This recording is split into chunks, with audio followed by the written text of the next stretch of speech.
Bienvenue sur le podcast À la rencontre des doctorants, podcast qui laisse la parole aux doctorants et doctorantes de l'école des Ponts ParisTech. Bonjour à toutes et à tous. Pour ce nouvel épisode, j'ai le plaisir de recevoir Antoine Guédon, doctorant dans le groupe Imagine du laboratoire d'informatique Gaspard Monge à l'école des Ponts. Bonjour Antoine. Bonjour tout le monde. Avec Antoine, aujourd'hui, on va parler de reconstruction 3D, de jumeaux numériques, d'intelligence artificielle et aussi un petit peu de mathématiques. En effet, tu as commencé ta thèse en septembre 2021 sous la codirection de Vincent Lepetit et Pascal Monas, tous deux chercheurs dans la même équipe au LIGM. Et l'intitulé exact de ta thèse, c'est « Apprentissage profond pour la reconstruction multivue automatique d'objets 3D à grande échelle et application pour la constitution de jumeaux numériques d'ouvrages d'art ». Alors, ce sont des termes qu'on a plus ou moins déjà entendus, mais qui restent toujours un petit peu flous quand on l'a pas en contexte. Alors, est-ce que tu peux nous expliquer ce que tu fais pendant sa thèse ? Alors, avec grand plaisir. Et donc, pour ça, en effet, il convient de redéfinir ce qu'est un jumeau numérique. Et donc, pour ça, ce que j'aime beaucoup faire, c'est prendre la définition de Wikipédia. Car Wikipédia nous dit qu'un jumeau numérique, c'est une réplique numérique d'un objet, d'un processus ou d'un système qui peut être utilisé à diverses fins. Et ce que j'aime beaucoup dans cette définition, c'est qu'on ne comprend pas grand-chose et qu'elle ne veut pas dire grand-chose non plus. En effet, le jumeau numérique, c'est un terme assez marketing qui recouvre beaucoup de choses différentes. C'est un terme très, très protéiforme. Et ce qu'il faut en retenir plus généralement, c'est que le jumeau numérique, ça va être n'importe quel outil numérique qui va être utilisé, par exemple, dans la maintenance, le suivi ou la gestion d'une structure, d'un système ou même d'une chaîne de production.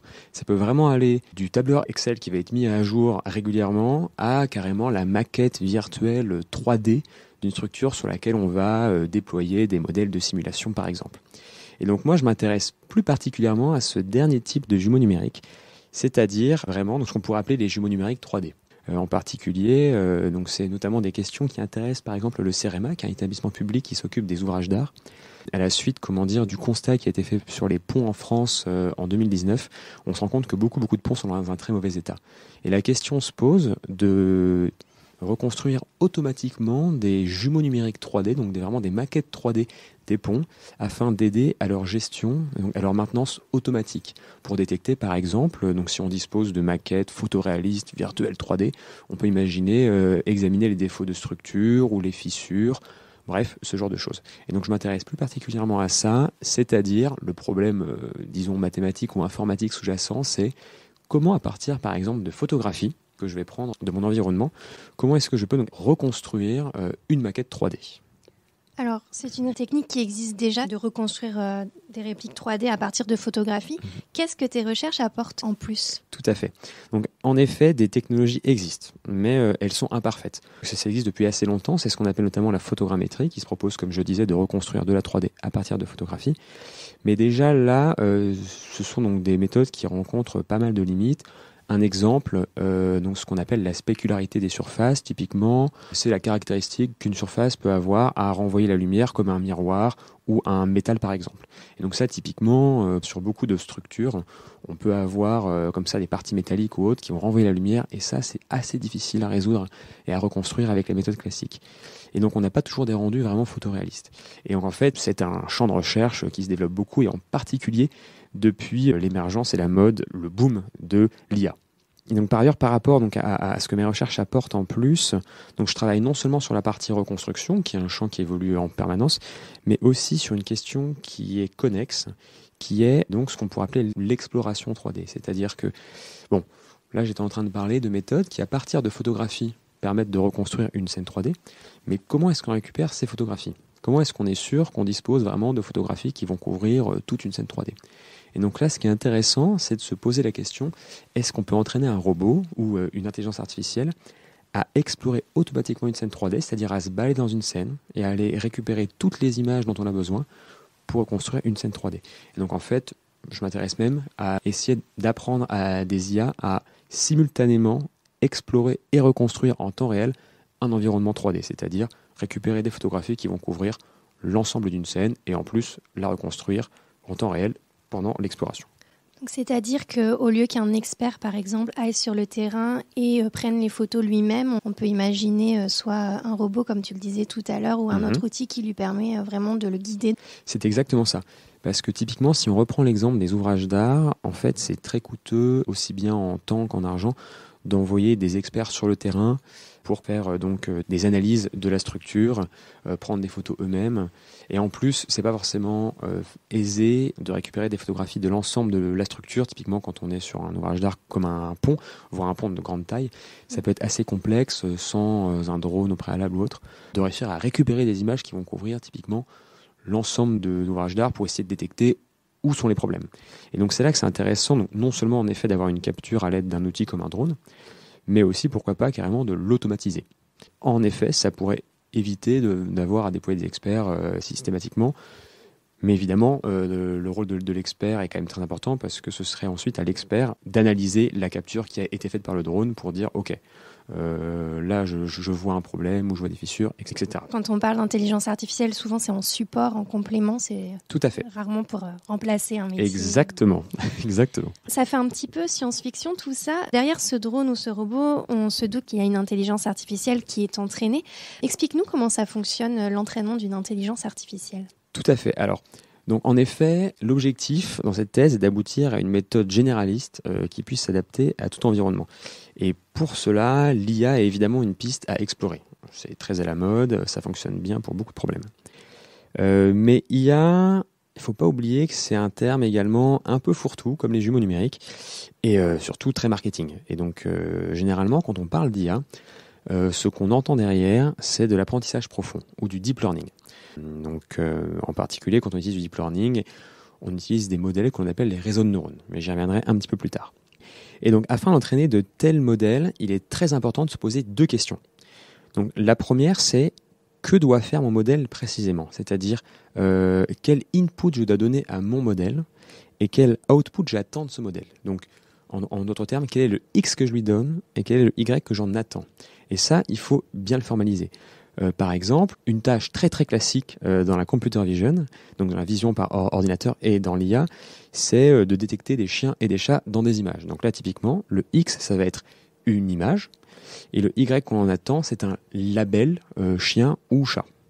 Et ensuite, de quelles données j'ai besoin et je dispose pour entraîner mon modèle à accomplir cette tâche. Donc là, classiquement, typiquement, les données dont on va avoir besoin ici, ce seront des couples X et Y qu'on va utiliser pour entraîner le modèle. Donc ici, typiquement, ce seront des exemples d'images avec le label chien ou chat.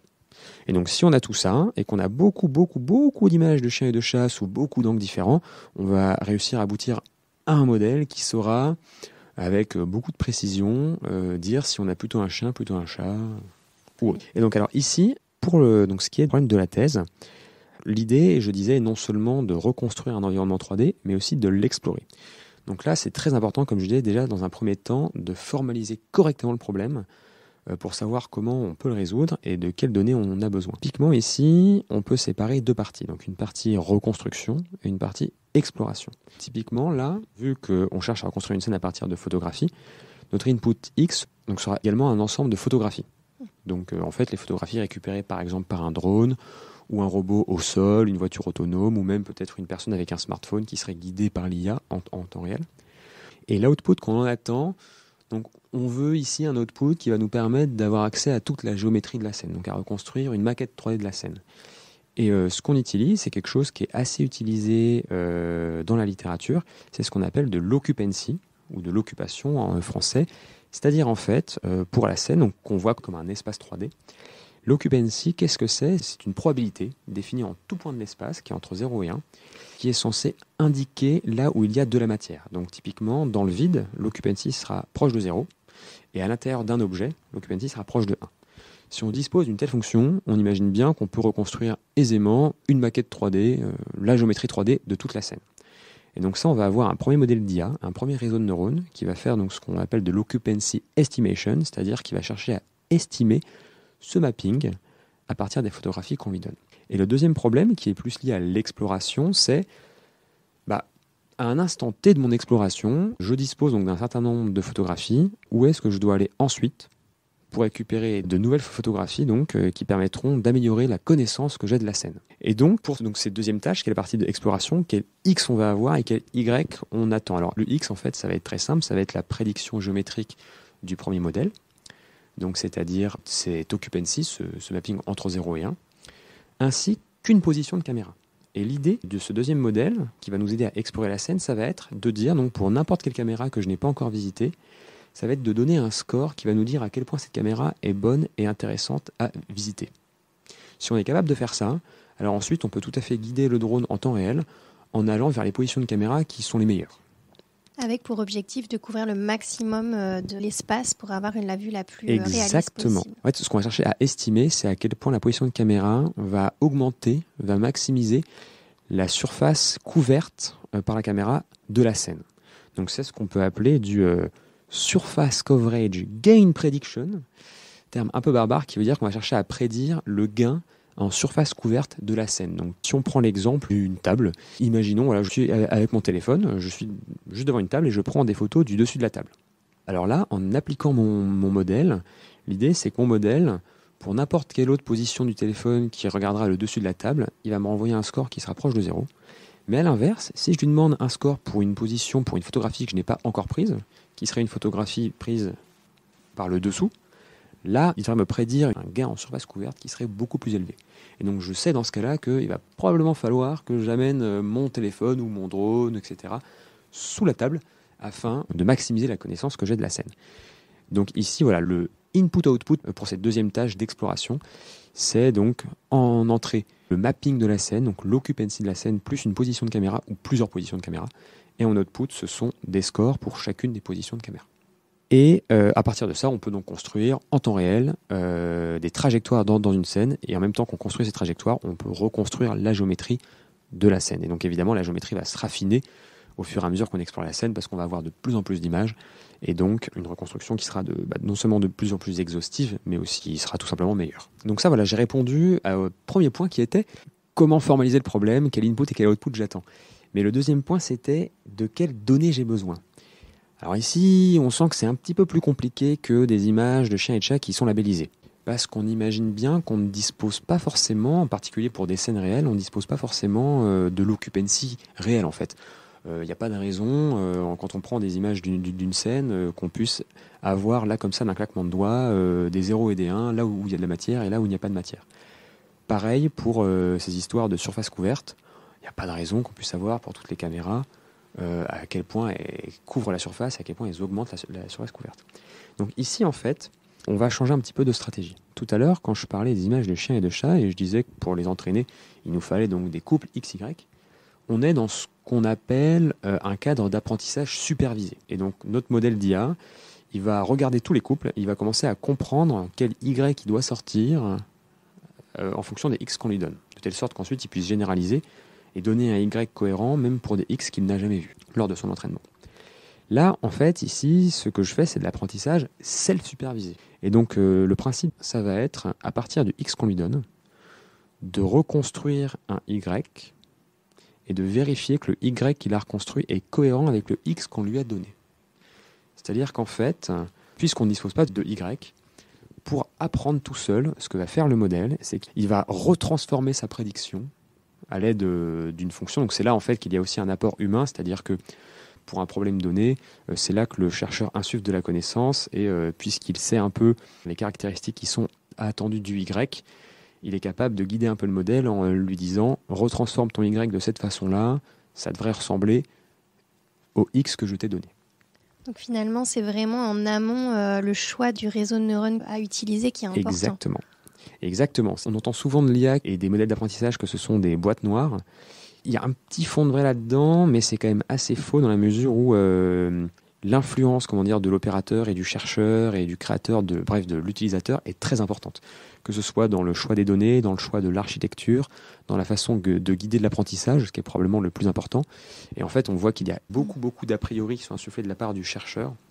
C'est juste, dans le modèle, c'est juste qu'ils sont insufflés à des endroits assez différents des modèles plus classiques qu'on peut avoir donc, en informatique.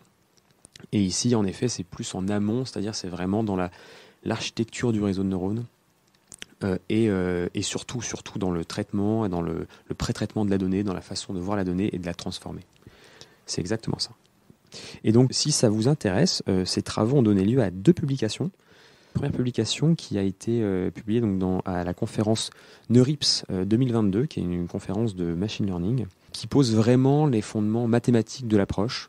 Et puis un deuxième papier publié à la conférence CVPR 2023, qui là par contre rentre vraiment dans un apprentissage complètement supervisé, uniquement à partir vraiment donc de photographie, et qui rend beaucoup plus pratique et plus concret en fait cette approche. Alors, je pense que ça vaut le coup que tu nous parles un peu du nom de ces deux publications. Alors, en effet, donc ces deux papiers ont des petits noms très rigolos. Le premier s'appelle Scone et le deuxième s'appelle Macaron. Alors, Scone pour Surface Coverage Optimization in Unknown Environments, assez barbare. Et le deuxième, c'est encore pire. Macaron pour Mapping and Coverage Anticipation with RGB Online Self-Supervision. Alors, est-ce qu'il n'y a que toi qui fais ça ou c'est quelque chose de typique dans votre domaine d'études? Alors là, en l'occurrence, c'est vrai que je me suis fixé un petit défi, c'est de ne publier que des papiers avec des noms de pâtisseries. mais en dehors de ça, c'est finalement assez courant en IA de donner des petits sobriquets un peu catchy à ces papiers. Ça permet aux gens de mieux les retenir. Et voilà, c'est une petite mode aussi qui se crée. Donc on trouve beaucoup de papiers qui ont les petits noms comme ça. Et notamment, je parlais au tout début de la reconstruction 3D à partir d'images. Un type de modèle très à la mode qui est apparu en 2019 ou 2020, je crois, s'appelle donc les NERF. Voilà, ce qui rappelle les petits pistolets avec des petites balles en mousse. NERF pour Neural Radiance Field. Donc voilà, si jamais ça intéresse les auditeurs, qui n'hésitent pas à aller voir. Oui, on mettra le lien vers ton site personnel sur la page d'Ingenious et dans la bio du podcast, comme ça les gens pourront aller voir. Il y a également des petites vidéos qui permettront de mieux visualiser tout ce que tu nous expliquais précédemment. En effet, avec grand plaisir, n'hésitez surtout pas à aller voir, j'ai passé beaucoup trop de temps à faire ces vidéos.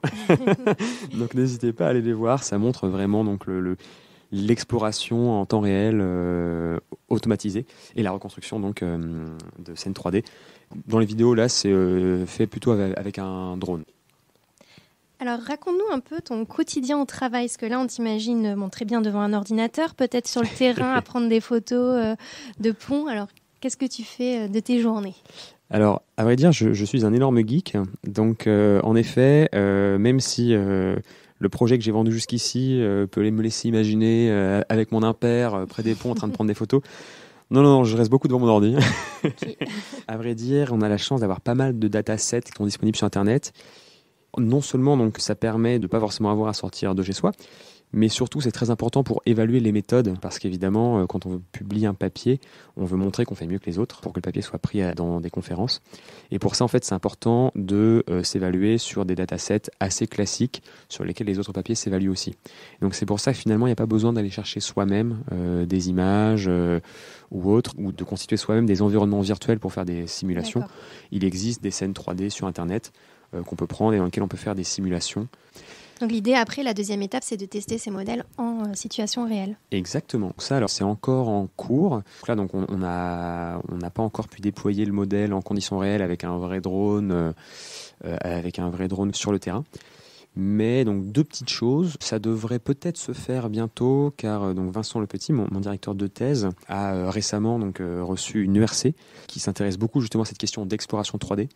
Et il est probablement question, alors c'est pas forcément certain, mais il est probablement question en effet d'investir dans des drones et dans des appareils de capture pour pouvoir tester ce genre de modèle. Et d'autre part, alors là on est quand même assez confiant sur l'applicabilité du modèle en conditions réelles, c'est qu'en fait, une fois qu'on dispose de l'occupancy, le reste donc, de l'approche, et notamment cette histoire de prédiction de coverage, comme tout est self-supervisé, on sait que ça peut bien se débrouiller.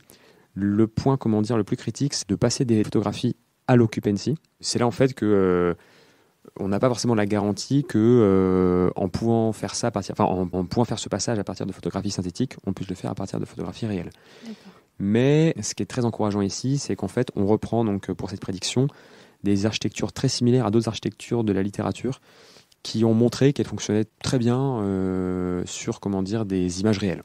D'accord. Donc voilà, on est assez confiant pour que notre modèle puisse passer ce qu'on appelle le domain gap, donc le fait de passer de données synthétiques à des données réelles. D'accord, donc du virtuel au réel. Exactement, c'est ça.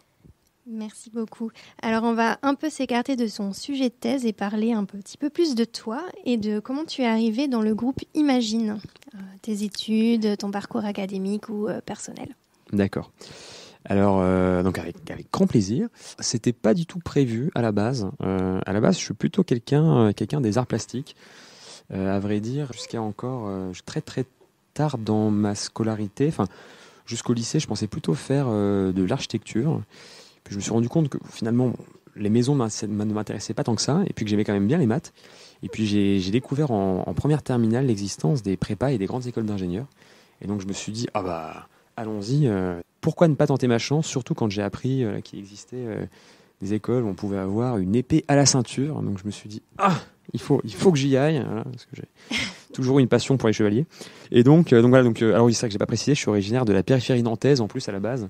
Donc vraiment un petit village très très paumé qui s'appelle Bassindre, Délicasse, juste à côté de Nantes. Et donc finalement voilà, je me suis lancé donc dans la prépa, donc une année de MPSI puis une année de MP. Alors, maths, physique. C'est ça, exactement. Donc c'est ça, en fait c'est 2 ans donc de maths physique pour ensuite intégrer l'école polytechnique. Et là, à l'école polytechnique, j'ai découvert donc alors je suis d'abord au début vraiment concentré sur les maths, plutôt appliquées mais aussi fondamentales. Puis j'ai découvert cette magnifique discipline qui est la computer vision, la vision par ordinateur, c'est-à-dire en fait l'informatique liée à l'image. Donc analyse d'image, analyse 3D, création 3D. Donc ce qui est vraiment en fait ce que je fais, ce que j'expliquais depuis tout à l'heure. Donc pas très loin de l'art plastique finalement. Exactement, j'ai vu là-dedans le moyen parfait d'être vraiment à l'interface entre des mathématiques ou tout du moins disons vraiment du numérique et quelque chose d'un peu plus artistique et de plus visuel. Et à partir de là, je me suis pris d'une passion pour la 3D et pour tout ça. Parce que voilà, mon goût des jeux vidéo a peut-être aussi un rôle à jouer là-dedans. Puis donc c'est là que je me suis dit que j'allais probablement faire une thèse. Puis j'ai intégré donc le corps des ponts, qui est un corps d'État donc dans lequel j'ai pu avoir la chance de me lancer dans cette thèse en tant que premier poste.